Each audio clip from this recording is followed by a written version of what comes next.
entzuten da, bai?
Ongietorriak Aiaraldea komunikabideak antolatutako hauteskunde eztabaida honetara, dakizuenez, egun gutxi falta dira hauteskundeak izateko, astebete baino gutxiago, eta Aiaraldea komunikabideak ekarri nahi izan ditu gure hedabideetara eta gure emisio ezberdinetara, tokiko ordezkarien proposamenak eta iritziak datozen hauteskundei begira. Esan bezala, azteko, hemen baditugu bizitari batzuk, publiko apur bat daukagu hemen, zera gaurko eztabaida ikusteko, baina bestalde badaude 3 aukera gaurko eztabaida hau jarraitzeko, bai aiaraldea.eus, bai YouTube, zein Twitch eta Instagram sare sozialak. Eta horrez gain, aipatu behar dugu, gaurko eztabaidan egoteko aukera zabaldu geniela tokiko alderdi guztiei, baina beti ere bi baldintza jarrita, euskara hutsea ez izatea eta tokiko ordezkariekin egitea. Eta 3 izan dira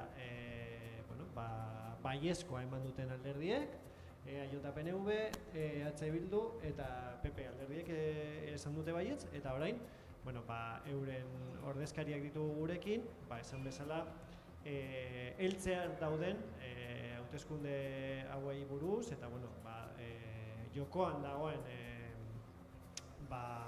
etorkizunari buruz aritzeko. Berak dira Ander Añibarro, maestra, gure EAJ-ko ordezkaria, Laudiokoa, badaukago ere Eba Blanco de Angulo, Amurrioko ordezkaria, eta gurekin daukago ere Juan Carlos Ruiz Díez, Alderdi Popularreko ordezkaria, eta Amurriokoa ere. Eta, zera, hasteko, ziurrenik publikoarentzat batzuk izango dira ezagunagoak, beste batzuk ez ezagunagoak, eta horretarako, bai norberak bere burua aurkezteko zein, nahi duen mezua zabaltzeko horri lotuta, minututxo bat eskainiko diegu alderdiko ordezkari ezberdinei, eta hasiko gara, jarraituko dugu logika hau eztabaida osoan, indar txikitik handira. Eta orduan, Juan Carlos, lehenik eta behin, aurkeztuko diguzu zure burua? Arratsaldeon. Ni baizu oina naiz. Erdi jubilatua, zer orain jarraitu izaten dut irakaskuntza moduan, lehen ogibide bezala eta orain, zaletasuna. Baina, orain ez naiz etorri nitaz hitz egiteko, baizik eta gure alderdiak eta proposamenak argitzeko. Ni alderdiaren barruan aspaldian nago, eta, zer dela eta, uste dut bere ideiak dira eraginkorrenak gure herria aurrera eramateko eta ongizatea bultzatzeko. Baina interesa handiz etorri naiz hona, ez bakarrik nire adierazpenak, nire proposamenak itera baizik eta entxutera. Hemen egoten naiz ondoan indar berria, berak deitzen dutela horrela, PNV da indar berria orain, 40 urte daramatza Eusko Jaurlaritzan, eta orduan entxutera, interesa handiz, atentzio handiz etorri naiz entxutera haiei. Gero hitz egingo dut beste alderdiaz, ez dauka denbora eta pasatu beharko diote bestei hitza. Eba, esan dagoa, aurkeztuko diguzu zure burua, eta zein den hauteskunde hauetara begira azpimarratu nahi duzun mezua. Arratsaldeon, Eba Blanco naiz, Amurrion bizinaz, ama naiz, lanbidez zinema telebista gidoien itzultzaile eta egokitzailea, urte asko aritu naz honetan autonomo gisa, beraz mundua oso ondo ezagutzen du gertutik, betidanik bizi izan dut militantzia politikoa, hasieran Euskal Alkartasuna, gero ere EH Bildun, EH Bilduren sormena gertutik bizi nuen baita ere eskualdean eta horren parte izan nintzen. Amurrioko zinegotzea izan nintzen, urte batzuk, eta lan hori ez liberatu bezala, uztartu nuen nire lanarekin. 2012tik egunera legebiltzarkidea izan naz, eta egun EH Bilduk hautagaia Arabatik. Hauteskunde hauek oso garrantzitsuak dira, azken legegintzaldietan EAJ eta PC Jaurlaritzaren buruan ibili direnen, kudeaketa eskasagatik Euskadin atzera egin dugulako nabarmen. Aldaketa ezinbestekoa da eskualde honetan ere, eta tresna eraginkor bakarra EH Bildu da. Ederto, Ander, eta orain zure txanda, zure burua aurkezteko, norbaitek ez bazitu ezagutzen, eta azpimarratu nahi duzun mezua ere azaltzeko. Eskerrik asko lehenik eta behin egeraldiari aukera emateagatik gaur hemen egoteagatik. Anderen Ibarra naiz, Laudio Arra, 33 urte dauzkat, 34 parkatu, eta 2009an alderdikatu nintzen Eusko Alderdi Jeltzaleera. Bertatikan denbora pasatu da, Eusko Gaztediko Aberri Kontseiluko kidea izan nintzen, eta 2015an aukera izan nuen nire herriko zinegotzia izateko, Laudioko zinegotzia izateko, eta bebai Egiarrako kuadrillako presidente izateko. 2017an Eusko Jaurlaritzako gazteria zuzendari izan nintzen, izugarrizko ore izan nun, Urkullu lehendakariaren taldean lan egiteko, eta bertatik 2019an Laudioko alkatea bihurtu nintzen. Gaur egun zinegotzia naz. Osakidetzako diseina naiz, eta dudarik gabe guretzako izugarrizko garrantzia duten hauteskundeak dauzkagu aurretikan, eta orain hitz egingo dugu gai guztiei buruz. Bai, mila esker justu hor pilota hor jartzeagatik, bai. Zera, eztabaida hau 4 bloketan banatu dugu. Apur bat EAEn eztabaidatzen ari dena gurera ekarri nahi dugu. Pilpilian dauden eztabaidagaia hauek gure hizkuntzan islatu nahi dugu, eta esan bezala tokikoari buruz mintzatuko gara politika orokorrari erreparatuta, ez? Eta lehenengo, ezinbestekoa zenez, lehenengo eztabaidagaia da osasun publikoa, Anderrek ere aipatu du, Osakidetza, eskualdean izan du, justu hauteskunde kanpainan izan du protagonismoa gainera, etengabeko arretagunearen kudeaketa, eta orduan galdetu nahi dizuegu zein den zuen alderdiaren proposamena osasun publikoari dagokionez eta bereziki eskualdeari begira, ez? Honetan egingo dugu lehenik eta bai minututxo bat, bakoitzak har dezala hitza eta azaldu dezala bere proposamena, eta gero beste 3 minutu izango ditugu eztabaida luzatzeko. Eta lehenengo hitzartzea Alderdi Popularreko ordezkariari dagokio. Osakidetzaren inguruan gauza bat berriro errepikatu behar izaten dut, nik etorri naiz puntu garrantzitsu bezala entzutera interesa handiz orain arte egon direnak Eusko Jaurlaritzan, batzu 40 urte baino gehiago, zer egin dute Osakidetzan. Hori Eusko Jaurlaritzan. Beste indarra ez da indar berria, horrela ez da aurkeztu hemen, hauteskunde honetara, baina bai esperientzia handia daukat hemen Aiaraldean herri mailan, ze udaletxean egon dela indarrean. Orduan, zer egin dute Osakidetzan horrelako egoera kaskarra eramatera, zer egin dute udaletxeetan, entzutera, interesa handi zentzu nahi dut. Eta zer egingo dugu guk Osakidetzan? Guk Osakidetza lehentasunak ematen diogu gaixoei eta adibidez ebakuntza egin behar dutenei. Hori, ez politika linguistika eta ez eraikuntza nazionala. Lehenak izaten direna gaixoak. Gure lehentasuna. Oso ondo, Eba, orain zure txanda hitza hartzeko? Gu garbi dugu Osakidetzan gertatzen ari dena, ez da fenomeno atmosferikoa da, ez da pandemiaren ondorioa. Osakidetzan gertatzen ari dena arazo estrukturala baten ondorioa da, eta arazo hori sortu da besteak beste arduradun politikoen kudeaketa txar batengatik. Hamarkada batean EAJak Osakidetza desegin du, orain dela 10 urte hobekien baloratutako zerbitzu publikoa zen, eta gaur egun herritarren bigarren kezka. Izan ere, denok ezagutzen dugu Osakidetza, ero batero edo bestera denok erabiltzen dugu Osakidetza, eta dekadentzian abaritzen dugu eta bizi izan dugu denok. EH Bilduk dokumentu sakon bat aurkeztu du Osakidetza berriro zutik jartzeko, uste dugulako lehen izan genuen altxorrori berreskuratu behar dela, lehenbailen. Baina eskualde honetara mugatuaz, esan genezake, besteetan bezala, lehen arretan, geratzen den moduan, jauzi bat importantea eman behar dela. Eta horretan jarriko dugu indarra.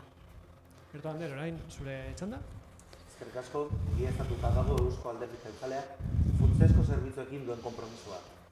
Gure nortasun ikurra da, 4 eurotik 3 osasun, hezkuntza eta gizarte babeseko funtsezko zerbitzuetara bideratzen ditugu. Dakizuenez, Osakidetzako erizaina naiz. Osakidetzako profesionalengan lanari balioa eman nahi diogu. Jasan dugun pandemiaren ondoren, zerbitzua berreskuratzen ari baikarelako. Horixe da gure programaren konpromiso nagusia. Eta horretarako konpromiso zehatzak ditugu. Euskadiko osasun zerbitzua hobetzeko. Gure lehentasuna delako. Gure konpromisoa da gehienez 48 ordutan herritarrek lehen mailako arretako mediku batekin hitzordua izatea. Eta itxaron zerrendak kirurgikoak 50 egunera murriztea. Euskadiko osasun publikoaren aldeko etorkizuneko akordio bat sustatuko dugu. Alderdien arteko borroka alde batera utzita eta akordio horretan osasun eta gizarte eragile guztiak barne hartzen dituena. Hona hemen Eusko Alderdi Jeltzalearen eskua herri akordio handi honen alde elkarrekin lan egiteko. Oso, no? Orain, zen bezala, 3 minutuko tartea dauko, ez dakit zuetako norbaitek hartu nahi duen lehenik eta behin hitza, bestela hasiko gara. Bueno, tamalgarria entzun duena, pentsatzen dut entzungo duena entzun du. Osea, Eusko Jaurlaritza indar berria 40 urte baino gehiago daramatza Eusko Jaurlaritzan, osea, Osakidetza aurrera eramaten, esaten du orain zer egingo du. Ez du esaten zer egin du egoera honetara. Nik egoera personal bat komentatuko dut, orain dela 3 aste joan nintzen medikuaren gana zita bat nahi dut. Eta galdetzen dit idazkaria zertarako, komo que zertarako? Hori medikuari esango dio, galdetzen dit zertarako. Pues mesedez, ni medikuarekin itxegin nahi du, ni medikuarekin. Hori egia da. Eta 2 aste eta erdi eman di zita hori. Eta niri gertatzen zitzaidan beste askori gertatzen zaio. Hori ikusi dut eta konprobatuta dagoela. Zoritxarrez, ebakuntza bat egin behar zidaten ezen oso barria, zerrenda batean sartu nintzen. Hilabete, ez dakitzen bat hilabete izan zen, 6 hilabete behar izan nuen. Ezen ebakuntza larria, baina bueno, tartean larritu egiten bada eta zer gertatzen bada, eta niri gertatu zitzaidana gertatzen zaie mundu askori, gaixo askori. Lehentasuna guretzat da hori, gaixoak. Ez beste gauza bi. Zergatik esaten dut hori? Medikuak eta izanak behar ditugu. Joango gara bilatzera, non dauden, ara hortik ekartzeko. Mediku honak eta erizainak. Ez dugu hainbeste begiratuko dugu hor barruan politika linguistikoa edo eraikuntza nazionala. Beste batzuk daukate hor bere helmuga, bere burua, bere dena, horren inguruan gureak dira pertsona. Eta gaixorik baldin badaude, pertsona gaixo horiek dira gure helburua. Ezakite, Ander edo Ebak hildo beretik jo nahi duzuen edo? Denbora gehiago daukat. Hori izaten dut, ezta? Medikuak eta erizainak kontratatzea. Ni badakit, euskaldunen artean baldin badago euskaldunik, medikuak aukeratu. Ez baldin badago ekarri behar ditugu, non dauden berdin zaigu. Ze lehentasuna hor kokatu behar dugula. Gaixoak daudenak oso begirunez begiratu beharko ditugu. Orduan hori beste gauza bat ez dugu begiratu behar. Hori izan behar da guztion lehentasuna. Eta esaten du JPNV hori gure arteko burruka izaten direla, PP gure arteko burruka izaten direla. 40 urtetan zehar, hor lanean eta Osakidetza aurrera eramateko eta horrelako egoeran orain aurkitzea, ze oztopoak izan dituzue hobetzeko hori. Non dago oztopoak? Zuek, zuen politika Osakidetzan horrela eramaten da. Bueno, kontua da, ez da zenbait dirua gastatzen den, baizik eta nola gastatzen den. Eta eskualde honetan etengabeko arretagunekin gertatzen ari dana ez dauka izenik. Orain dela hilabete gutxi, arte, Amurrioko pakean, 24 orduko medikua izan genuen eta Laudion ere, eta hori aldatu da. Amurrion izaten badugu medikua 24 ordu, Laudion ez dago eta kontrakoa. Oin dela hilabete gutxi pertsona bat hil zen anbulategiaren aurrean eta esna sakonduko horretan errespetuagatik, baina konstatazio badago. horretan urgentzia bat egon zen, ambulantzia ezen heldu eta medikurik ez zegoen, hori da konstatazioa. Orain kanpaina, esaten dute albadan, jarriko dutela mediku bat 24 ordu, albada, baina eske bazeunden medikuak. Alkate Andrea, Laudioko Alkate Andrea, juntzen Sagardu Izalburuarekin honen inguruan hitz egiteko, eta sailburuak esan zion, ez zuela ikusten beharra. 24 orduko medikuaren beharra ez zuela ikusten, eta etxera bueltatu zen karamelukin. Planifikazio falta nabarmena egonda, giza baliabideen politikak aldatu behar dira, eta guk proposatzen dugu plantilla gutxienez 110ean igotzea. Lehen arretan zegoen hurbiltasuna berreskuratzea, ratioa jaitsi eta neurriak itxaron zerrendak murrizteko eta privatizazioarekin amaitzeko apurka-apurka. Ander, ikusi zaitut olan ezetz esaten. Bueno, hainbat gauz esan dira, lehenik eta behin eskerrak ematea Ruiz jaunari niri buruz eta nire alderdiari buruz hainbeste hitz egiteagatik, baina hainbat kontu esan ditu eta ez dira egira ajustatzen, ez? Eta beitu, datuak ekarri ditut ona, gauzak bebai defendatzeko. Osasun publikoaren defentzarako Espainiako Federazioaren txostenaren arabera, eta nik uste dut Blanco Andreak hau ezagutzen duela, legebiltzarrean askotan horri buruz hitz egin delako, jartzen du Osakidetza estatuko azken 3 urteetan osasun zerbitzu publikorik onena dela. Eta hau ez da EAJaren estruktura bat, estatu mailako estruktura bat da. 5 adierazle objektibo aztertzen dituena. Alde batetik, finantzaketa publikoa, 2. farmazia politika, 3. itxaron zerrendak txikiagoak, 4. privatizazio txikiagoa eta 5. herritarren balorazioa.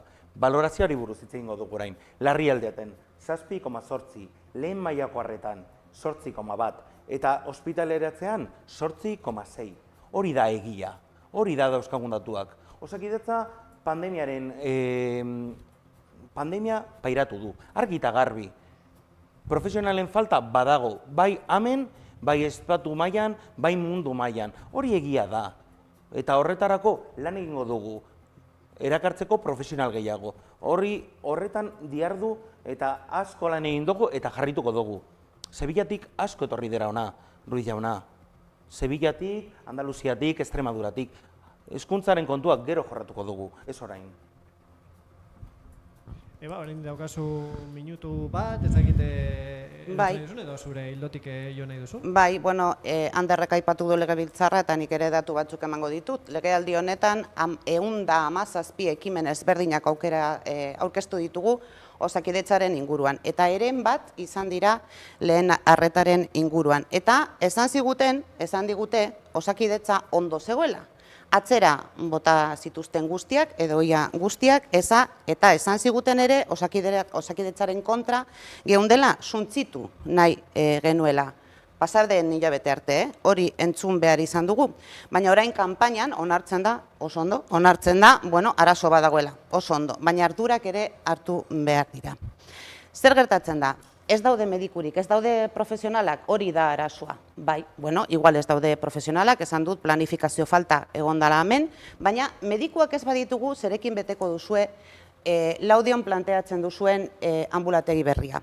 Zerekin beteko duzue, porque, claro, dirutza suposatuko du, inbertzio handia da, baina ez dakigu zerekin beteko den. Eta Galdakao Usansoloen ere horrelako bat planteatzen da. Zer gertatuko da? Gernikan gertatu zen moduan, ospitale bat eta 3. solairua itzita horretarako da inbertitzen den dirua? Eraikin batzuk egiteko eta gero ez dakogu profesionalik? Pentsatu behar da, zenolako politikak egin behar dira, profesionalekin eta medikuak izateko garbi. 4 urtean behin entzuten ditugu horrelako makroproiektuak, nik ere legebiltzarrean eta horrekontuetan jarraitu ditut, beti daude makroproiektuak eta gero ez dira betetzen, ikuste kanpainako zea bat dela bakarrik. Horrein dela 10 urte, Osakidetzako osasun saileko aurrekontua 3.400 milioi eurokoa zen. Gaur egun, iaia 5.000 milioi eurokoa. Bakizu zenbateko aurrekontua ematen da itunetarako, Blanco Andreak esan da orain arte desmontelatzen ari ginela eta privatizatzen, 5%. Badakizue, eta kasu honetan Eba Blancori galdetzen diot, zeren eta Pere Aragonezekin Peio Txandianok argazki pila bat egin ditu eta Katalunia jarri du erreferentetzat. Bakizu zenbateko handan itun kontua Katalunian 125. Hori da zeuen irudia, 125 itunetan sartzea, geurea ez. Argi eta garbi daukagu. Beitu, are gehiago, plantillaren egonkortze kontuarekin edo plantilla egonkorra Osakidetza mailan azkenengoko legealdian iaia 130 igo da, Blanco Andrea. Eta hori datu objektiboak dira. Badakigu arazo bat daukagula, eta nondik handator kontu hau. Adibidez, eta jartzagatik mai gainean, MIR azterketa egiteko edo MIR plaza horiek non erabakitzen dira, Madrilen erabakitzen dira, eta Alderdi Popularrak hori moztu egin du, eta atzera pauso bat izan dugu, bertatikan, Eusko Alderdi Jeltzaletik hau defendatu izan dugu Madrilen, MIR plaza gehiago eratzeko. Bukatu egin da blokea, bai. Bigarren blokera ingo dugu salto, bigarren blokean ere, eskualdean dagoen ezin egon bat azaleratuko dugu dela, industria politikaren kontua. Hemen daukagu Glavistaren egoera latza, izan ditugu ere, bere garaien izan genituen bestelako lan gatazkak, izan ditugu, nolabaiteko ahultze prozesu bat, nik uste Euskal Herri osoan eman dena, baina eskualdean islatu dena industria mailan. Eta, horrek eragiten du, esan bezala, kezka herritarren artean, eta, jakin nahiko genituzke zein neurri proposatzen dituzuen zuen alderdietatik, egoera honi aurre egiteko, eta esan bezala, minutu bat, lehenengo txanda honetan, minutu bat, eta hasiko gara Juan Carlos Ruizetik, berak dauko egitza. Zorionez, indar berria PNV azkenean zeo zer esan du egin duena. Mesedez, eta badirudi dena ondo dagoela, ondo dagoela, eta errua da Madrilen, beti bezala. Ze badago arazoak, Madrilen dago arazoa, eta hor daukate erru guztia. Baina, orain industria epatuko dugu, eta hemen ondoan daukagu ez dakite indar berria, baina esperientzia handia, izugarria handia dauka gure eskualdean. Udaletxean, hemen Laudioko udaletxean da garrantzitsuena jendearen aldetik. Dauka, orain uste dut, 17.000 biztanle, eduki zuen 22.000 biztanle, eta zer gertatzen da, orain hemen dagoen indar horrekin udaletxean dagoela, ze ateak dendak itxi eta industriak ies egiten. Eta bera zer egiten du, ez dakigu. Igual, segurazki, oso ondo daki egiten pankarta baten atxean jarri. Hori primeran egiten dute. Eba, lehenengo minutu honetan, zein da zuen proposamena? Euskadik politika industrialean erreferentzia berreskuratu behar du, Aiaraldea kasu. EH Bildun arazoan ere zeharo murgilduta gaude, eta gure komunitatean enpresei ertain eta txikia daude, hori ere kontuan hartu behar dira. Tapiaren eredua eta ideia agortuta dago, erabat, eta osasungintzan gertatzen den moduan, hamarkada bat galtzera kondenatu gaitu. Trazioa galdu dugu eta inertzian zaitu gaituzte. Bere garaian zegoen lokomotora marabilloso hori erabat geldituta dago. Arlo honetan ere, atzera egin dugu nabarmen, eta urteak dira abanguardia ez garela, zoritzarrez. Lanbaldintzak txarrera egin dute eta lantegien itzieren mehatxua beti dago hor, sufritu genuen Amurrion balboespeinekin, itzita dagoia, eta Tubacesekin. Orain arazo potolak ditugu ere eskualdean, Aiaraldean, Glavista edo Imegarren kasuak adibidea jartzearren. Darto, Ander, zure iritzia honi buruz? Gaur egun, 1.000.000 pertsona baino gehiago ari dira lanean eta kotizatzen Euskadin. Hori ez da kasualitatez gertatzen. Ekonomia, lankidetza eta konfidantza da. Eusko Jaurlaritza, Arabako Foru Aldundiarekin eta Aiarako udalekin batera, Aiara Industrial Lab jartzen ari da martxan. Eskualdean, industriaren modernizazioa eta lehiakortasuna bultzatzeko proiektua da hau. Adibidez, Mercedesek 1.000 milioi euro inbertituko ditu etorkizuneko fabrikan, industriaren eraldaketa digitalari eta energetikoari erantzuna emateko. Nor ez du ezagutzen Mercedesen lan egiten duen norbait? Horixe da enplegua eta etorkizun industriala sortzeko modua. Lankidetza eta konfidantza, horixe da gure eredua. Industriaren eta zerbitzu aurreratuen inbertsioaren, berrikuntzaren, euskal ekonomia nazioartekotzearen eta abarren aldeko apustua egingo duen politika ekonomikoa aplikatzen jarraituko dugu. Eta oraingo ongizatea ez du etorkizuneko ongizatea bermatzen. Bueno, eta orain, aurreko txandan bezala, 3 minutuko eztabaida tartea irekiko dugu. Juan Carlos emango diot hitza, gaur ikusten dut eztabaidatzeko gogoekin. Bueno, eztabaidatzeko ez gauzak dagoen bezala argitu egin beharra dago. Orain daukat hemen ondoan bildu zenbat urte daramatza Laudioko udaletxean. Orain ez du zer egin behar da, planifikazio ez daki zera goiti bera, baina zer egin du boterean dagoenean, zer egiten du? Ez du zertaz hitz egiten horretaz. Ez dauka inolako erantzunkizuniz inor eta inon. Bakar izaten du zer egin behar du, hau edo bestean, ez daki planifikazioa eta hori, bestea indar berria PNU esaten du Madrile, beti dauka errua, eta honek ez du inolako erantzunkizunik inoiz hartzen. Hori ez dakit. Pero bueno, udaletxean zer egiten dute. Bueno, hori badaki zer egiten dute, manifestazioak antolatzea.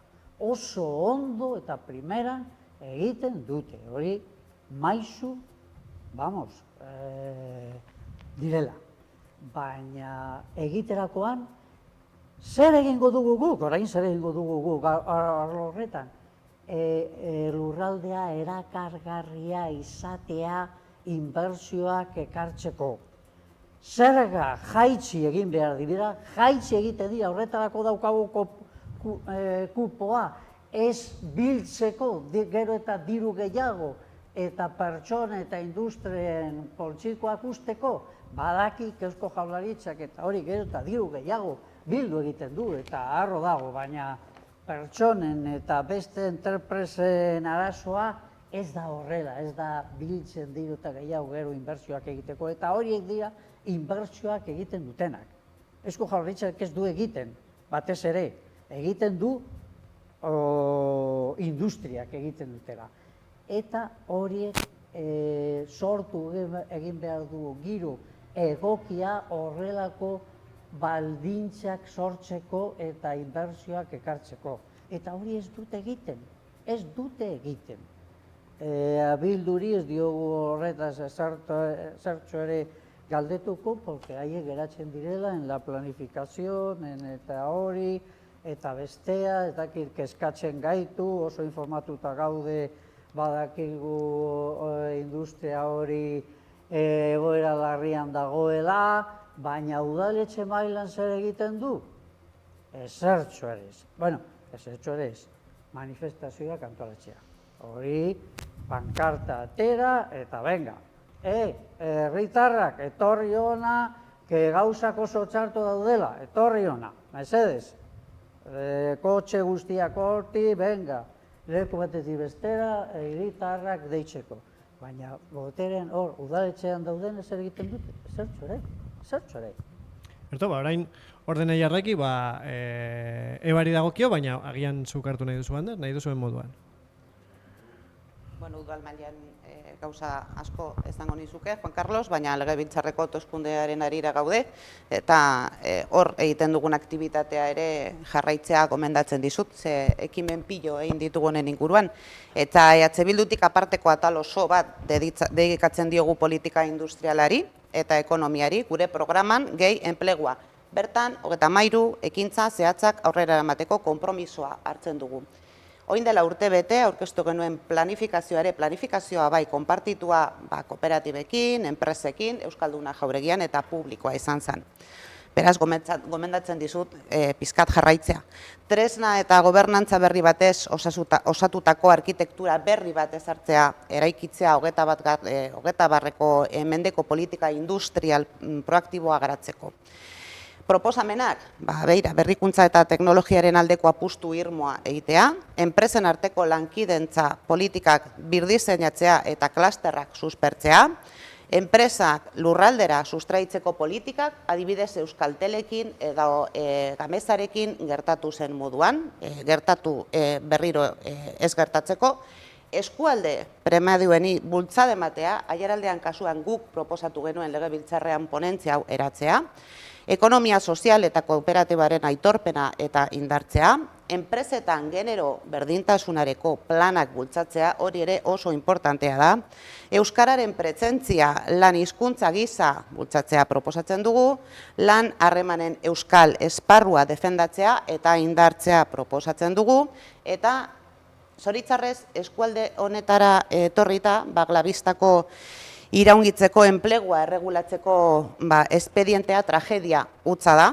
eskualde honentzat, 240 langile kale gorria eta beratzak ez diren 240 familia kolokan daude momentu honetan. Honen aurrean, zein da EAJ eta PSren planteamendua jakin nahiko nuke, Arabako Batzar Nagusitan EH Bilduren galderei entzutea kezkatuta daudela Glabistarekin etorkizunagatik edo Glabistaren etorkizunagatik esan zuten moduan, eta listo, jakina gu ere kezkatuta gaude. Ander, ez dakite nondik hasi nahi duzun? Lehenik eta PPko Ruiz jaunari eskertzea, kupoaren defentsaren barruan sartzea, ez? Askotan ikusi izan dugu nola Alderdi Popularretik kupoaren kontra egin duten eta privilegiotzat jo duten. Beitu, gauza asko esan dira eta datuak bebai hemen mahai gainean jarri nahi nituzke. Gaur egun industria modernizatu egin da, eta Europan industria eta zerbitzu aurreratuak dira buru. Eta Mercedesen fabrikazioaren lehen komentatutako proiektu hori hor jartzen gaitu bebai, eta gaur egun Euskadin 40% da industria, Europa mailakoa. Lehen komentatu izan da, industriaren desagertzea ikusten ari garela. Bai egia dela, eta hori bebai kontuan hartu behar dugu, eta esan behar dugu, enpresa askok txarto pasatzen ari direla globalizazioaren ondorioz eta gaur egungo egoeraren ondorioz, ez? Glabista komentatu du Blanco Andreak. Bai, Eusko Jaurlaritzarekin izugarrizko bilerak egin dira, koordinazioa egon zen lehenengo momentutik, eta gero gobernu aldaketarekin ikusi izan gendu nola EH Bilduren udal gobernuak eta Omniaren gobernua egia konponbidea zeukatela kaleratu zuten. Egia zein da, konponbidea ez zegoela bertan. Orduan, badauz hainbat kontu. Eta noski, bai Eusko Jaurlaritzatik, bai Foru Aldunditik egin beharreko guztia egin da. Eta hori, mahai gainean jarri nahiko nuke. Beitu, beste datu batzuk, adibidez, orain dela 13 urte, PP Araba mailan gobernuan zegoenean, langabezi tasa Araban 11%koa zen. Gaur egun 5%koa. Beraz, ez dut ulertzen PPren hitzak nondik datozen. Erdia baino gehiago gutxitu izan da. Eta gazteen langabezia bere momentuan 30%tik gora zegoela, gaur egun 10%. Horiek dira benetazko datuak. Ados, Eba, oraindik daukazu minutu erdi? Ez dakite sartu nahi duzun. Alderrak esan digun euren esku dagoen guztia indutena Glabistarekin, eta galdetuko diot ia zen den emaitza, ze ez dakigu. Eta Juan Carlosi bai, desde luego, pankartetan gaude, langileken gaude, eta instituzioetan ere. Eta gu, desde luego, langileen greba defendatuko dugu, ze batzuek egiten ez duten moduan, eta adibide hon daukogu hemen eskualdean, Tubacexen gertatu zena, badibidea da. Lortu zena, handi batean langilei esker izan zen, langileen borrokagatik izan zen, kasu honetan nekaezinak izan ziren, nekaezinak eta solidarioak. Eta esateko historiako gazte belaunaldi prestatuena daukagu, eta zinezgaitza talentua galtzea. Ander, azkenengo hitzartzea zuri dagokizu, ia 40 segundo. Ekonomia enpresaren eskutik egiten da, eta ez kontra. Beitu, EH Bilduk orain klasterrak komentatzen ditu, klaster politika, kasu honetan, 17 klaster daukagu Euskadin, eta orain funts soberanoi hitz egiten duzue. 2019an finkatuz funtsa sortu genuen Eusko Jaurlaritzatik. 5 urte daramagu enpresei laguntzen eta Euskadin errotu daitezen bermatuz. Eta 2.000 milioi eurora handituko dugu funts hori. Hori da geure politika. Politika, eta lehen esan dudan moduan, ekonomia, lankidetza eta konfidantza da. Ados, bueno, bigarren bloke honekin bukatu dugu, eta bagoaz urrengo blokera. Honetan, apur bat euskarari buruz arituko gara, datuek esaten dute ezagutza maila igo dela, baina aldiz kale erabilera ez da handitu. Horrez gain, baditugu, egon dira polemikak esparru politikoan zenbait epaien arira, hizkuntza eskakizunak direla medio, edo Gasteizko zenbait epailek adierazetekoan arira. Orduan, hasteko lehenengo txanda, minutu batekoa, esan bezala, txikitik handira. Juan Carlos, zein da zuen iritzia? Euskara Lorreko egia esan nire ogibidea izan da, 40 urte baino gehiago, orduan oso hurbiletik jarratu izan dut egoera hasieratik. Ni baizu bezala, egon naiz Gipuzkoa, Bizkaian eta Araban lanean, eta lehenengo esan behar da, izugarrizko aurrerapena egin da normalizazioaren bidean. Hori aitortu beharra dago, ez dago sartu behar, ez dakit ze porcentaia hitz egiten dute, ze porcentaia ez dute ezaguten, ez dute hitz egiten, baina ezagupenean izugarrizko aurrerakada eman dela. 3 lurraldetan, eta hori aitortu beharra dago, eta horrelakoa da.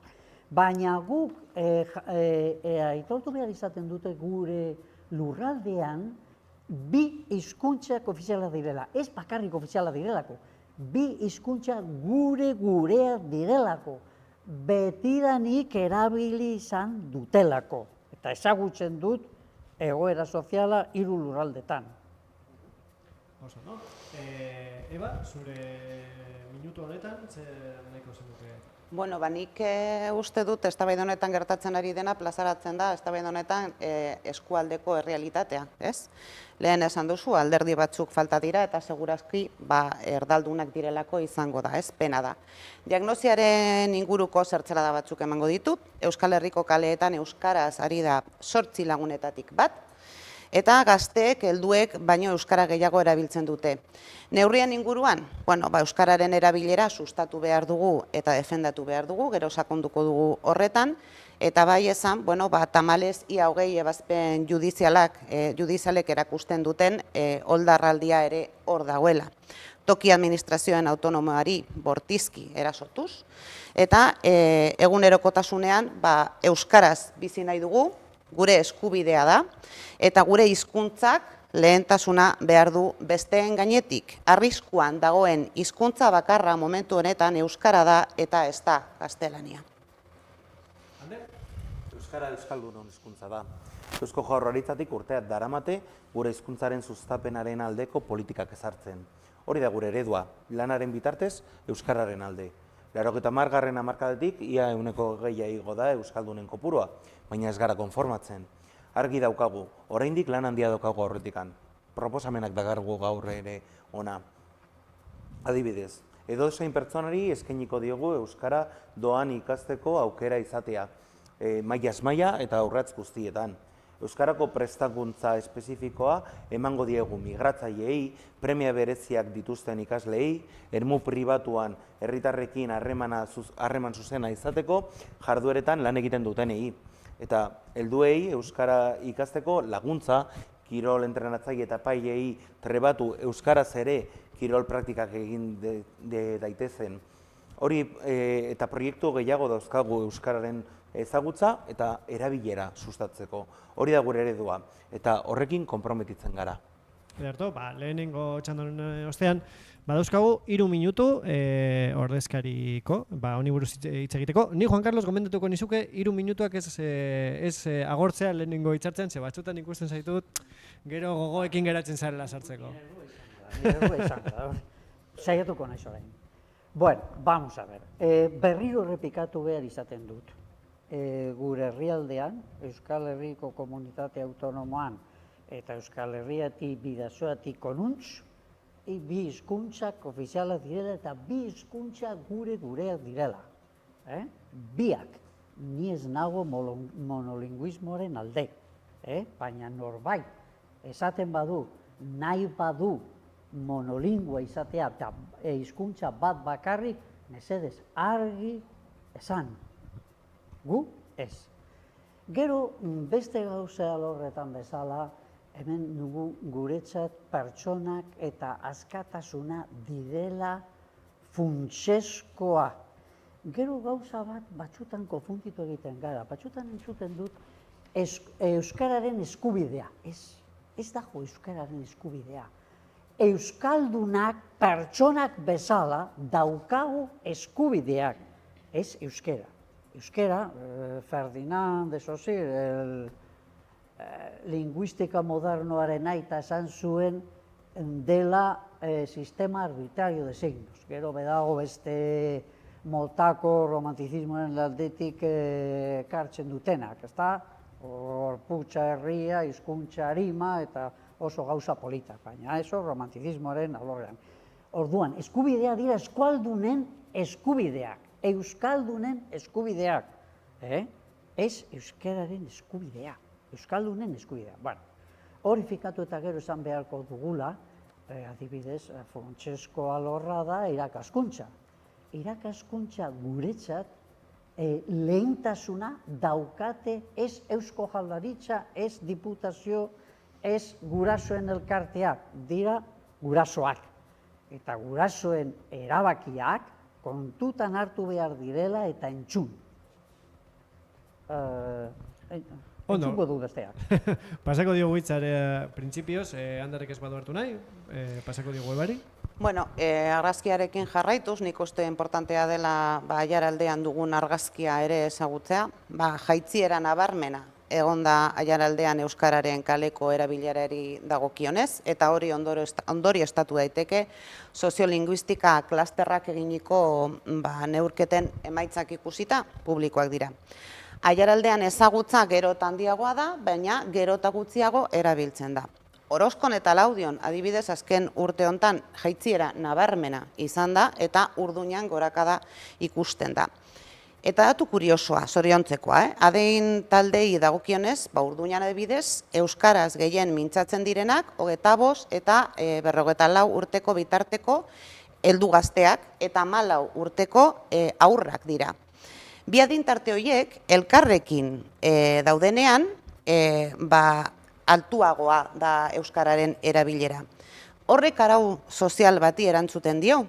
Guraso gazteek euren seme-alabei euskaraz egiteari hain zuzen. Fenomeno hau ohikoa da lurralde osoan, beraz, zorionak horrela erabiltzeagatik. Dinamizazio politika publikoak abian jarri behar ditugu. Alde batetik, dakigunok egunero erabiltzeko, maila ere igotzeko, sakontzeko, ezagutzan, eta bestetik ez dakitenez, helduak adibidez, euskalduntzeko, ados gaude. EH Bilduren proposamenen artean, batzuk aipatuko ditut. Helduen euskalduntzea, esan bezala, arlo sozioekonomian adibidez kontsumitzaileek bezala euskara erabiltzeko aukera bermatzea, eta jakina administrazio publiko eta tramite guztietan ere, nola ez.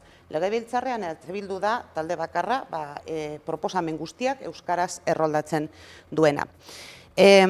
Gure aisialde momentua gure hizkuntzak osatzeko programak eta laguntzak martxan jarri, lanbideren eskaintza formatiboan euskarazko eskaintza bermatzea, eremu soziosanitariotik hasita lanari lotuta euskaraz komunikatzeko prestakuntza garatuko dugu eta Osakidetzan berriro ere, esi bakoitzean, formakuntza iraunkorra eta egonkorra eskaintzea euskaraz ez dakien profesionalentzat lanaldia bukatu bezain pronto euskaraz doan ikasteko.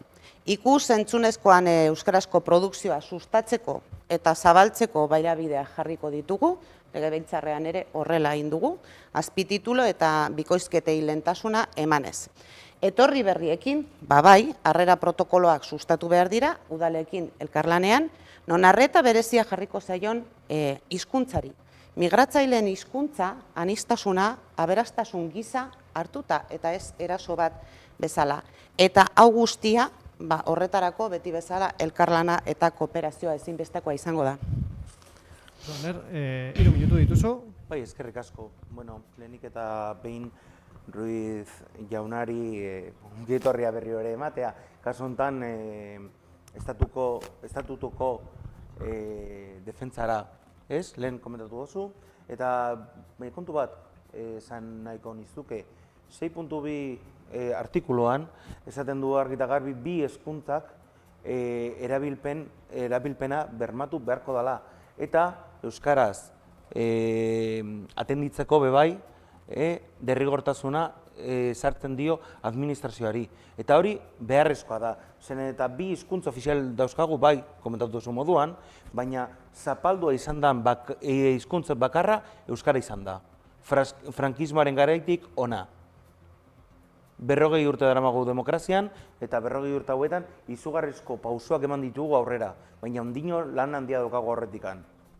Eta baitu, lehen komentatu duzu, indar berriaren kontuaren alorrean, Laudioko alkate izan nahi zela, eta ea zer egin dudan Laudioko udalean. Baitu, Laudioko udalean euskara sustatu dugu. Eta plantillaren 100% derrigortasun data esarrita dauka. Eta arazorik gabe egin gendun. Eta hori Eusko Alderdi Jeltzaleak egin zuen. Hori bai, gero tribunaletan izugarrizko barapaloak hartu genituen, hartutako sententziekin, sententzia gogorrak. Eta sententzia gogor horiek jaso zituen Laudioko udalak, eta Laudioko, batez ere, Laudioko biztanleria. Zerren eta euskararen kontrako sententzia horiek Laudioko biztanleriak pairatzen ditu. Hori da geure eredua, euskararen aldeko eredua. Kasu honetan EH Bilduren Eva Blancorekin bat nator. Geure politikak gutxi gora bera berdinak dira esparruntan. Uste dut, barne egiturretan esarrita dagoela, euskara geure hizkuntza dela, eta horrekin lan egin beharko dugu eta lanean jarraitu. Juan Carlos, ez dakite... Bueno, lehenengo erantzun behar izan dut, ez dakiz ere izan dugu kupoaren kontra, gezurra. Bilinguismoaren alde, eta hori betidanik. Oraindik ez dute esan garbi hori, batez ere hori bilduri, bi hizkuntzak gureak direla esatera, ez dira usartzen, ez dira usartzen. Bakari normalizazio barruan, porcentaje horretan baiek ipintzen dute belarria herri honetan gehiago, beste herretan gutxiago. Oie, posten naiz esan duzu orduñan euskera gehiago egiten dela. Broma bat bezala esango du, ze ni izan naiz urte luzez maizua orduñan, igual domina bat ipiniko du talde batetik, baina, a ber, arazo pribatuetan sartzen garela belarria kalean ipintzen dugunean. Jendea libre da edozein hizkuntza erabiltzeko. Hori, instituzio publikoetatik bermatu egin beharra dago, daukatela gaitasuna, bi hizkuntzetan hitz egiteko. Baina hori bermatu eta gero, libre dira edozein hizkuntza hitz egiteko. Orduan, beste kontu hori de belarri ipintzeko, porcentaia benuneko 20. 50%, ez dakit hemen nahaztu egiten dutela, ez dakit zera. Hemen guk, mesedez, utzi. Agortu zaigu denbora, eta bakarrik falta zizkigu, bueno, 46 segundo EAJaren ordezkariaren txat. Programan, eta programa ikusgehiago gure webgunean. Argi eta garbi daukaguna da Euskara guztien ondarea dela, eta ez bakarrik batzuen ondaria, Eta uste dugu ez dugula onartu behar euskararen kontra egitea. Utz dezagun euskara mesedez arazo politikoetatik kanpo, mesedez. Eta behitu, lehen komentatu izan dozu, Osakidetzaren kontratazioaren ondorioz, jende asko geratzen zala kanpoan euskara etzekielako, eta hori gezurra da. Bermatu behar dugu, eta bermatuko dugu, Osakidetzan bebai langilek euskara jakitea. Bermatzen da jada, kurtzoekin, baina jarrituko dugu horregaz, bebai. Ederto, hirugarren bloke honi amaiera emango diogu, eta sartuko gara laugarrenean, eta laugarren honetan, nahiko bogan dagoen gaia maigaineratuko dugu, dela trantsizio energetikoa. Mundu mailan lantzen ari den korapiloa da, eta eskualdean izan du bere isla ere, zenbait proiektutan, eta kasu batzuetan aurkako taldeak sortu dira, baina egia esan da, nahiko gai zabala da, eta nahi duzuen lekutik heldu diezaiokezue.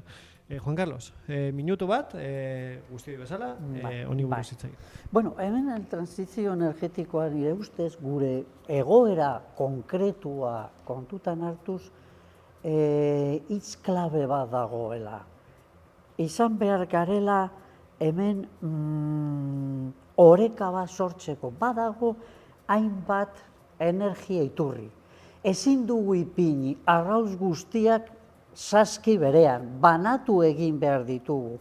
Eta hori da klabea. Ze batzuetan esaten dugu, venga, hau, bultzatu egin behar dugu eta besteak ahaztu. Ez. Kontutan hartu behar ditugu guztiak. Eta oreka bat sartzu gure baliabidea kontutan hartuz. Adibidez guk daukagu gazare oso zabalduta. Aprobetxatu egin behar dugu baliabide horretaz. Ez dut esan horrekin besteak alde batera utzi? Ez.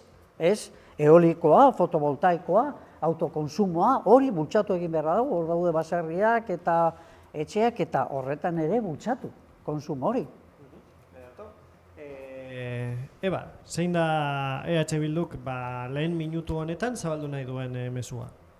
Larrialdi klimatikoa mundu mailakoa da, hori ezin daukatu eta hemen eskualdean ez gara libratzen. Ekologia ez du hobera egingo, gure hainbat kontsumitzeko ohiturak ez baditugu murrizten, ez baditugu aldatzen. EH Bildutik aldaketa soziala proposatzen dugu arazoari aurre egiteko. Eta EH Bilduk trantsizio energetikoari trantsizio ekosoziala deitzen diogu. Hain zuzen ere, uste dugulako, ekologia gizarte osoaren implikazioa eta berreziketa behar duela derrigorrez bai ala bai. Energia estrategia oso bat behar dugu eta instituzioetatik lideratu behar dugu hori. Subiranotasun energetikoa, elikadura burujabetza eta garapen ekonomiko burujabetza dira helburu nagusiak guretzat. Larrialdi klimatikoari erantzutea gizarte bezala dugun erronka potoloa da. Deskarbonizazioaren aurrera egitea, gure eguneroko bizitzaren esparru guztiei eragingo dien aldaketa sakonak ekarriko ditu ezbairik gabe. Zure minutua honi heltzeko? Trantsizio energetikoaren legealdi izango da hau. 2050ean karbono neutraltasuna lortzeko helburua atzera ezina bihurtu du erantzuna. Bizkor erantzun behar dugu, baina batez ere ondo erantzun behar dugu. Trantsizio energetikoa ordenatua eta koherentea izan behar du. Eta behar bezala koordinatu behar ditu industria, teknologia, energia eta ingurumena. Otsailean, orain dela 2 hilabete eskaz, Euskadiko trantsizio energetikoari eta klima aldaketari buruzko legea onartu genuen Eusko Legebiltzarrean. Lege honek dakarren neurriak beteko ditugu eta deskarbonizazioari bidea hartuko dugu. Funtsezkoa da trantsizio energetikoaren arloan energia efizientziaren aldeko ahaleginak lasaitu gabe energia garbia sortzeko, baina hori bezain garrantzitsua da kontsumoaren eta garraioaren elektrifikazioa ere. Gainera, trantsizio energetikoari heltzerakoan gai izan behar dugu trantsizio hori inklusiboa egitea. Saihesteko saihestekoa baita, baliabide ekonomikorik ez dutenek atzean ez ustea. Eusko Alderdi Jeltzaleak gidatuko du trantsizio energetiko klimatiko hori. Ederto, orain 3 minutu ditugu eztabaidatzeko. Juan Carlos, ez dakite animatuko zaren... Bai, adibidez, ez dugu aipatu, baina gure eskualdean hain zuzen ere, Aiaraldean, badago zenbat industria garrantzitsuenak, daude Tubacex, Tubos eta abar, daukate konsumo energetiko intensiboa. Horien interesaz kontutan hartu behar dira zenbat lanpostu daude hor kokatuak. Milaka lanpostuak daude gure Aiaraldean, gure lurraldean, eta kontuz. Horiek ez dira asetzen energia fotovoltaikarekin, konsumo energetiko intensiboa, eta horien interesa kontutan hartu behar dira, de milaka lanpostuak daudela hor, gauza politagoak esan, hau eta beste egin behar dugula eta abar, eta gero interes konkretua, gure interesak, hor lan egiten dute jende pila bat. Geratzen bagarela hitz politekin eta gero ez dugu hartzen interes konkretuak, dena bertan bera uzten da eta geratzen garela erdi bilusik. Gero, baita ere, badago gizartean iniziatibak. Orain gogoratzen dut orain dela gutxi. Gipuzkoan abeltzainek esan dutela, beharko dugula purinak hartzeko faktoria bat. Purinak hartzerakoan egin sor daiteke energia. Zergatik ez da hartzen hori? Kupoa erabili, hainbeste esaten dugun kupo erabili, eta hor jarri faktoria bat purina sartzeko, ganadu asko dagoela, bai Gipuzkoan eta beste lurraldetan. Eta utziko du gero jarraitzeko. Oso ondo, ia minutu bat izango duzu geroago. Eba, nahi baduzu, apur bat hemen sakontzeko? Aurreko minutua amaitu dut deskarbonizazioak ekarriko dizkigun aldaketak esparru ezberdinetan aipatzen, eta hala da, produkzio eta kontsumo eredua, mugikortasun eredua, nekazaritza eta abeltzaintza eredua, industria birmoldaketa eta baita energiaren produkzio eta kontsumo ereduak aldatuko dira, bai, ala bai. Eta erronkanetan ere osatzean geratzen ari da gure herria. Ze gauza gutxi berandu eta gaizki egin dira. Anderrek aipatu du lege bat, baina berandu heldu da lege hori.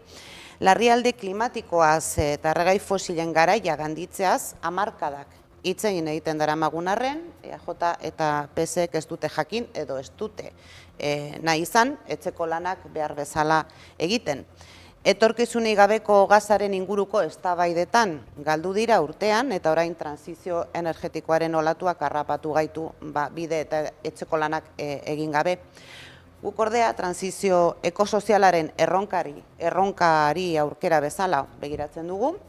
Eraiki nahi dugun herri asketa justu baterako aukera bezala, lurralde antolaketa, planifikazioa, naturaren babesa, interes orokorraren defentsa, parte hartzea eta baliabideen demokratizazioa baitira horrelako trantsizio bat muturreraino eramateko bideak. Eta hoiek dira finean EH Bilduk defendatzen duen gizarte ereduaren baloreak. Ander?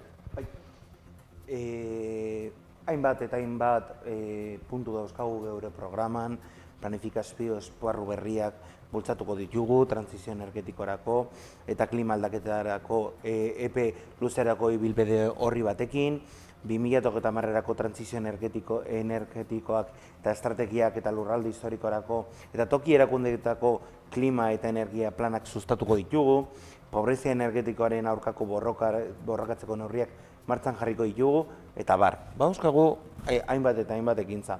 Baina, behitu, Blanco Andreak komentatu du Eusko Alderdi Jeltzaleak berandu iritzi dela kasu honetan lege hau onartzera. Hori gezurra da. Eta bakizu zergatik gezurra dan, Ez duena balio da, eta kasu honetan saiakera handiak egin izan dira, are gehiago esango dut, Otxandiano jaunak zuzenean negoziatutako legea da hori, Eusko Legebiltzarrean, eta asko kostatu izan da negoziaketa horretara heltzea, baina ez dagoena balio da lege bat onartzea eta egun berberean plataforma ezberdinak eratzea lege horren kontra. Hori da ez duena balio. Bueno, ezakite Ebak erantzun nahi duzun zuzen, edo Juan Carlos zuke nahi duzu? Bai, horregatik, nahi baduzu hartu zu. Bueno, a ver, adibidez Bilduren diskursoa ezagutzen ditugu, porque geratzen dela hitz politetan. Baina hitz polit horiek balio du hemen eta Singapur. Singapur gauza polit hori berdin balio dute. Baina kontutan hartu behar dute egoera, gure egoera, kontutan hartu behar dute tubos Tubacex eta abar daukaten kontsumo elektriko intensiboa, ez? Karbonizazioa dela eta hemen eta Singapur, gauza bera. Ez dute kontutan hartzen dagoen egoera. Horiek, daudade odeietan eta hala, diskursoa. Baina gauzak kontutan hartu behar, gauzak begiratu behar direla. Ze interesa daukagu hori eta ez porrot egitea. Porque si kontutan hartzen ez badira interesa, gero gertatzen dena gertatzen da. Industria kalde egiten dutelaka. Eba, ez dakite honi buruz mintzatu nahi zaren? Bai, nik ez dut ezan legea ez dara onartu, eta adostu da, hori garbi dago, esan dut berandu etorri dela. Eta hala da, hori ezin da ukatu. Oinarriak finkatu dira lege honetan, baina gogoratu behar da, orain dela 10 urte frakinga geneukan mahai gainean, eta orain oinarri batzuk finkatu ditugu. Hori bakarrik, baina berandu etorri da. Proposamenekin jarraituko dut, ze esaten dute proposamenek ez duguna, baina bai, proposamena baditugu. Adibidez, energia arloko eskumenak eskuratu behar dira, kanpo energiaren menpekotasuna murrizteko plan bat behar da, ze menpekotasuna oso handia da arlo honetan. Elektrizitate banaketa eta garraio sareak transizio energetikora doitzeko mapeoa hain behar da, elikadura katearen jaurbide egokiak bermatzeko baliabideak indartu behar dira, baserritarrei errenta duinak bermatu eta diru laguntzen irizpideak berrikusi nekazaritza eta abeltzaintza iraunkorra, agroekologikoa eta familiarra ospotzeko, eskualdeka tokiko eta sasoiko elikagaiak prozesatzeko eta banatzeko sistema publiko bat sortzea ikusten dugu, eta eredu diversifikatu eta planifikatua ardatz hartuta. Beraz, ekimenak eta proposamenak eta konpromisoak esango nukeni bai ditugu, legea onartu bai, baina proposamen berriak ere baditugu ikusi duzun moduan. Eta bitu, niri gustatuko litzaidake soberantasun energetikoa lortzeko pauzuak eman behar ditugula, entzun dut, eta guztiz ados gaude. Eta horretarako hainbat ekimen martxan jarri beharko dira. Eta justo bati buruz hitz egin nahiko nuke. Pentsatzen nuen honi buruz hitz egingo genula, baina kasu honetan ez zaigu interesatu horretan sartzea. Eta da, adibidez, Araba mailan hitz egiten gaudelarik, Aramaioko mendietan 100 metrotik gorako 8 dorre eoliko jarriko dira. Kasu honetan, EH Bilduk defendatutako proiektu bat dana. Arnaldo Otegik, Mikel Oterok eta Peio Otxandianok proiektu honi babesa eman diote. Ikusi dugu beste leku askotan, adibidez Laudion, honelako proiektuen kontra egiten ari direla. Eta kasu honetan, adibidez, PTS-ean ez dago proiektu hori. Otxandiano jaunaren anaiak, Mondragoneko kooperatibako kidea da, eta proiektu hau bebai defendatu izan du.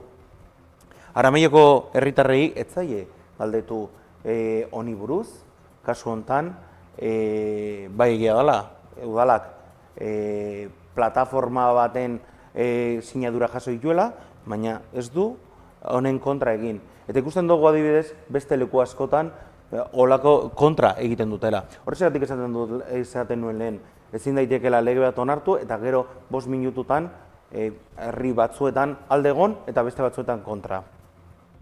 Berto, honekin amaitu dugu laugarren blokea eta bosgarren eta azkenengo blokean berez bloke gisa sartuko gara eta honetan, apur bat zera ordezkariei utziko diegu tartea, eurek hautatzeko gaiak eta faltan bota dituzten gaiak hemen ateratzeko edo tintontzian geratu diren zenbait kontu gurekin partekatzeko. Lehen bezala egingo ditugu bitxanda, lehenengoa minutu bat eta bigarrena beste 3 minutu. Juan Carlos, ziur dagoazula zerbait gehitzeko. Bai, azkeneko eztabaida honetan bi alderdi hori sartu direla, orain arte ez dute aipatu, Osakidetzan ez dute aipatu, industria gutxi aipatu dutela, baina ja eraikuntza nazionalean sartu da, bete-betean transizio energetikoan. Subiranotasun energetikoa. Energia Europa mailan ibiltzen direla lanean, ez dakit zenbat mugikortasun egon behar dela leku batetik bestera, herrialde leku batetik bestera, eta hemen hitz egiten dutela suberanotasun energetikoaz. Osea, industria horretaz ez dute zer aipatu, suberanotasuna energetikoa. Sartzen garela ja bete-betean, eraikuntza nazionalean. Beste interesarik ez dago hemen, eraikuntza nazionalean. Hori da lehentasuna. Lehen ez gutxi dute alde batera, baina orain ja sartu dute bete-betean horrela. Energia fluitzen da leku batetik bestera oso azkar, eta Europa mailan ibiltzen dela planifikazio hori egiten. Kable hori, boteretsu horien bitartez, falta de energia eskualde batean, beste batetik sobra egiten dela, leku batetik bestera joaten direla, baina hori daudela suberanotasun energetikoan murgilduta, gu ez. Ados, Eba, ez dakit lehen minutu honetan, ez dakit zerbait entzun nahi duzun, edo beste gairen bat jarri nahi duzun mai gainean? Bai, baditu hainbat gauzak esateko Anderreri, baina gero aprobetsatuko dut niko bedela, geratuko diren 3 minutu horiek, aprobetsatzea. Lehenengo minutu honetan, eskerrak ematera Aiaraldeari, aukera hau emateagatik, eta beti da berri ona euskaraz aritzeko aukera bat izatea, eta euskaraz eztabaidatzeko aukera hori planteatzea, beraz, mila esker eta pena da bakarrik 3 alderdi bakarrik egotea gaur ez. Nik esango nuke lehenengo minutu honetan edo ja geratzen dana, momentuak eskatzen digula akordioak eta soluzioak. Soluzioak dauzkagun arazoen aurrean konponbideak bilatu behar ditugu, erronkak ikusi behar ditugu, momentua irakurri eta klabe horretan jarraituko dugu. Momentuak irakurri eta neurriak planteatzea. Hori da gizarteak eskatzen diguna. Gu klabe horretan gaude eta hortik ez gara mugituko. Ander, lehen minutu hau zera baliatzeko? Bai, niri hainbat eta hainbat ekintza dauzkagu gure programan, baina kasu honetan etxe bizitzari buruz gustatuko litzaidake hitz egitea. Eta batez ere, etxe bizitza gazteen kezka nagusienetako bat delako. Eta funtsezkoa da bizi proiektu bati ekiteko eta horrekin konprometituta gaude. Azken urteotan, Euskadi izan da etxe bizitza publikoaren, etxe bizitza publiko babestuaren eta alokairu etxe bizitza babestuaren eraikuntza buru. Gainera, etxe bizitza politikak sustatzen dituen fiskalitatea izan dugu ere, baina inkonformistak gara. Eta datozen 4 urteetan 7.000 etxe bizitza publiko eraikiko ditugu. Eta horietatik 140 36 urtetik berakoentzat izango dira. EH Bilduk kanpaina honetan esan digu etxe bizitza ordaintzen dutenei kenkari fiskalak kendu nahi dizkiela. Eta horriek 330.000 pertsonei bataz beste 1.500 bat euro urtean kentzea esan nahi du. Eusko Alderdi Jeltzalean ez gaude horrekin ados eta horren kontra egingo dugu. Ondo, orain, eztabaidaren azkeneko 9 minutu den sartuko gara, gero ordezkarik izango dituzte, bueno, minutu bana bakoitza, baina berez eztabaida, bere azken txanpan sartzen da. Juan Carlos, utziko dizut zuri azkenengo txanda goazten? Bueno, nire gidoi barruan ez egoen etxe bizitza horri horretaz hitz egitea, baina como aipatu dutela, hitz egingo dugu, zeo zer. Amurrion bertan ez dago alokairu moduan etxe bizitza bakar bat ere ez. Etxe bizitza bakar bat ere ez dago Amurrion. Zer gertatzen da? Ez dago etxe bizitzarik utzi, pila bat. Saltzen, bai, saltzen direla pila bat. Alokairu moduan bat ere ez. Hori, nor dauka erruduna? Pues badakigu zeintzuk dira errudunak. Alderdi batzuentzat, etxe bizitzen jabeei, botatzen diogu errua. Egin duten legeak, egoera horretara elegatzeko, ez dago inolako erantzunkizunik. Gusten baduzu ordaintzen eta orduan zer gertatzen da, zer legea horren arabera eta itxaron behar izan dut ez dakitzen bat denbora hori etxe bizitza berreskuratzeko eta hori dela eta ez da geratzen etxe bizitzarik, nada, hori nor dauka erantzunkizuna? Inorez. Hemen ez dago erantzunkizunik. Hemen boterean daudenak, esaten dutela, hau eta egingo dutena, erantzunkizunik ez, izango da, ez dakit. Hortik pasatzen den mutila, gurea ez, gaude boterean, baina berdin. Oso ondo egiten du gauza guztia. Oie, gero gertatzen dena da hau, bueno, pues oie, da gure herria izango. Bueno, bueno, ez du jarraituko, gordeko du minutu batera. Oso ondo. Eba, zure 3 minutuekin besteko? Bai, bueno, kenkarien idei hori ez da horrela, eta ondo dakizu, azalpenak eman dira, eta, bueno, maltzukeria da esaten ez diren gauzak, interpretatzen duzuen moduan. Gauza bat esango duzu, Imanol Paradalezen neurri hori planteatzen duena balena, ez da EAJaren neurria.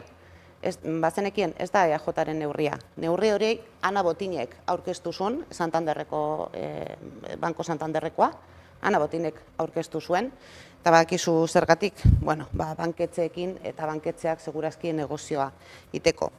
Eolikoen inguruan gauza bat esango dizut, guk argi dugu partekatuko ditugu erabakiak, proiektu guztietan egiten dugun moduan, zuek gauza bera ezin dozu esan, Urdaibairekin ikusten ari gara, batzuek alderdian esaten dute gauza bat eta gero gobernuan beste bat, eta gainera plataformarekin ez da hitz egiten, beraz guk hori ez dugu egingo ziurtatzen dizut.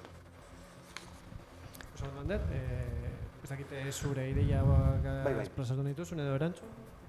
Bai, badakizu zer gertatzen den, guk ez gaudela inposeketen alde. Nahi duenak eros dezala, nahi duenak aloka dezala, hori da geure eredua. Beitu, subiranotasun energetikoaren inguruan, bakarrik Ruiz jaunari ezateko, gustatzen baldin bazaizu beste hitz bat, neutralidad energetika esaten da gaztelaniaz, bale? Egon lasai. Kenkarien inguruan, bideo bat audioa jarri nahi dut. ¿El alquiler? Yo creo que sí, porque somos la única comunidad autónoma del Estado que mantiene esa... Peio Txandiano, El Diario Baskon. Eta hau da EH Bilduren eredua, ez da geure eredua. Guk ez dugu besterik esan. 7.000 etxe bizitza, 140 gazteentzat. Abal publikoak, hipotekak lortzeko 120, kasu hontan. Kenkariak mantendu. Hori da geure eredua. 30.000 euroko egoera, alokairu eta emantzipa laguntzetan. Hori da geure eredua. Beitu. Hainbat eta hainbat ekintza dauzkagu mai gainean jartzeko eta jarriko ditugu mai gainean. Adibidez, eta beste puntu batera pasatuta, 24 aster arteko guraztutasun baimenak zabalduko ditugu. Eta aurrentzako laguntzak 7 urtera arte igo. Bueno, Juan Carlos, nahi duzu zuke hitza hartzea orain? Bai, Bildu beti gauza bera esaten du. Errua daukatena dira enpresak, bankuak eta abar. hori daukate. Osea, kentzen badugu enpresak eta bankuak, izango da hau, bueno, esto es, vamos, zerua. Claro, bere eredua da Venezuela. Venezuela joaten dira eta asko gustatzen zaie, hor gertatzen dena. Hor pasatzen da el presidentea, hau, me lo nacionalizan. Hau bestea, me lo nacionalizan para el pueblo. Eta hori izaten dut. Eta hori bere eredua, horregatik bere txaiak hori dira. Horregatik hor boterean daudenak izten direla dendak, ies egiten duten enpresak, bere politika dela eta bere txaiak direlako. Osea, lan egiten dutela, inbertsioa egiten dutena dira bere txaiak. Bere ideologiaren barruan hor dago kokatua oso tinko. Eta behin eta berriro errepikatzen dute, gauza bera. Eta gero emaitzak izaten direla daudenak. Laudion, 22.000 biztanle eduki zituen, orain 17.000. Ateak izten eta lantegiak ies egiten, porrot egiten. Bai, banketzekin eta enpresekin amaitu behar dela, ez dakit nondik atara duzun hori, baina, bueno, berriro diot, Imanol Paradalezen abal publikoen proposamen hori ez da Imanol Paradalesekoa, da Ana Botinen proposamena, eta gu ere alokairuen alde gaude, eta beraz, proposatzen dugu baita ere parketzea, alokairuen parketzea zabaltzea, eta laguntzak gazteriak dauzkaten besteak beste arazoei aurre egiteko. Osakidetzaren inguruan zerbait geratu zait ezan gabe, errepikatzen dizut berriro, Ander, ez da zer gastatzen den, baizik eta non gastatzen den. Eta plantilla bai egonkortzen ari da, nola ez legez behartuta zaudetelako, hori bai. Eta ez dira plaza berriak, dira egonkortzen ari zareten plazak, legez behartuta zaudetelako. Eta glabistaren inguruan egin dizut galdera bat eta ez diazu erantzun, esan dizut zuen esku dagoen guztian egin baduzue, ia zein den emaitza, jakin nahiko nuke. Beitu, nik ongizate datu orokorrak ekarri ditut gaur. Badirudi orain arte ez da lezebez egin. Ongizate datuak argiak dira eta hori autogobernuak eman digu eta Eusko Alderdi Jeltzalearen gidapean egindako lanagatik izan da. Langabezi tasa datu basuenak dauzkagu, 6,3koak. Euskadi munduko herrialde guztien rankingean 18. postuan dago gizarte garapen jasangarriari dagokionez. Zeelanda Berria, Erresuma Batua, Finlandiaren parean.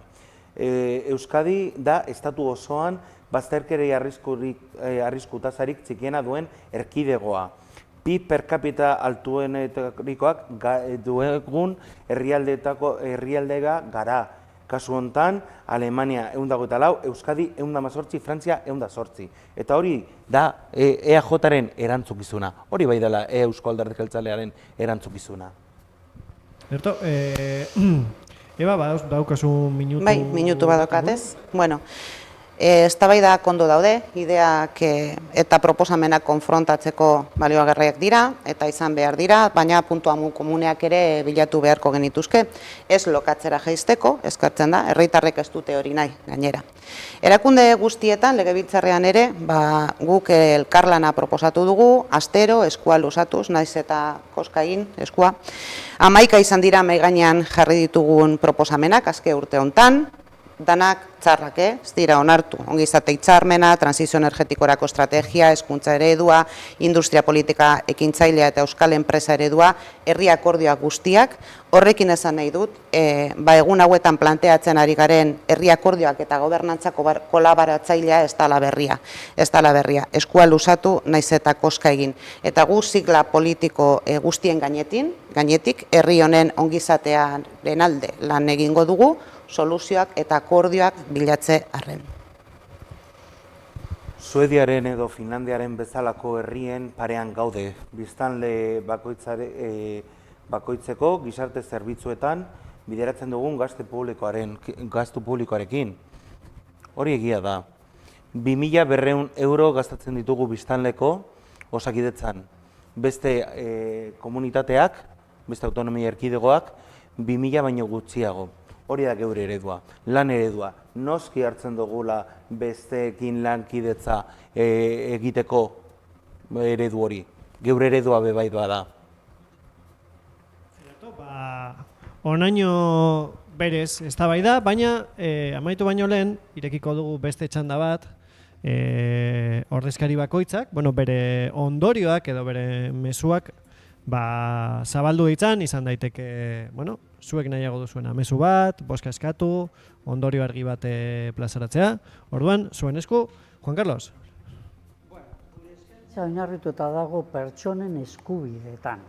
Ez eraikuntza nazionalean, ez pertsonen eskubideetan. Horretan oinarrituta dago egiten ditugun eskaintza. Askatasunean oinarrituta dago. Osakidetzan, hezkuntzan eta beste arloetan. Eta,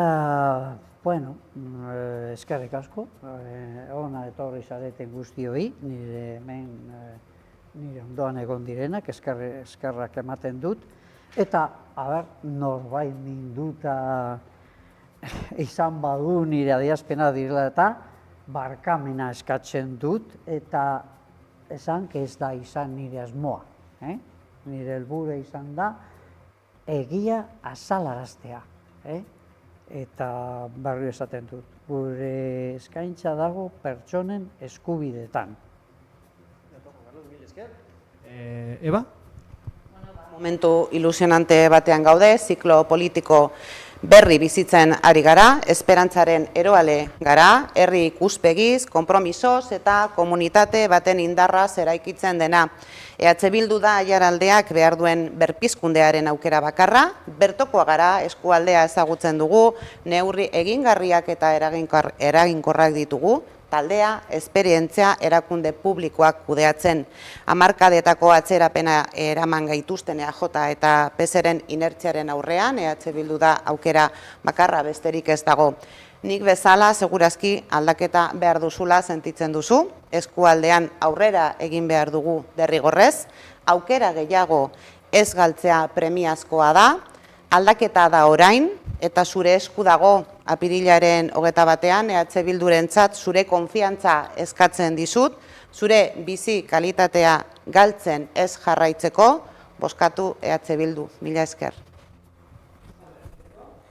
Imanol Pradalezen eskutik talde gazteena aurkeztu dugu. Aurrez aurre doazen pertsonen taldea. Argi hitz egiten dutenak, konplexurik gabe, gauzak nolakoak diren esaten dutenak. Pertsona inkonformisten talde bat, etorkizun honena nahi duguna zuretzat eta Euskadirentzat. Eusko Alderdi Jeltzalearen talde gazte honengan zure konfidantza eskatzen dut. Asmo handiko programa bat aurkeztu dugu, idei berriak dituena eta beteko duguna. Izan ere, guk ez dugu ezinezkorik hitzematen, proposamen zehatz eta egingarriak eskaintzen ditugu. Emandako hitza betetzen dugulako. Eusko Alderdi Jeltzaleak gaitasuna eta esperientzia ditu zure etorkizuna, zure seme-alaben etorkizun hobea bermatzeko. Izan ere, hauteskunde hauek ez dira iragana eta etorkizuna aukeratzeko. Batzuk sinetsi nahi diguten bezala, etorkizun hobe baten edo etorkizun okerrago baten artean aukeratzeko dira. Horixe aukeratzen dugu. Aukeratu ongizatea. Eusko Alderdi Jeltzalearengan konfidantza izatea eskatzen dizut. Apirilaren 21 bozkatu Eusko Alderdi Jeltzalea. Arratsalde on eta eskerrik asko. Eskerrik asko ordezkari guztioi, eskerrik asko Juan Carlos, Ander, gaurko eztabaida honetan parte hartzeagatik. Gaurko eztabaida amaitu da, baina horatu igandera arte daukagula sprint luze bat, egongo dira ekitaldi gehiago eskualdean, eta igandean nola ez, bozketen emaitzak, eta horren jarraipena egingo dugu aiaraldea.eusen. Orduan, espero dugu aiaraldea.eus bizitatzea eskualdean gertatzen denari buruz jakiteko, eta besterik gabe, apirilaren 21 jakingo dugu hauteskunde hauen emaitzak, bien bitartean, aste hona izan.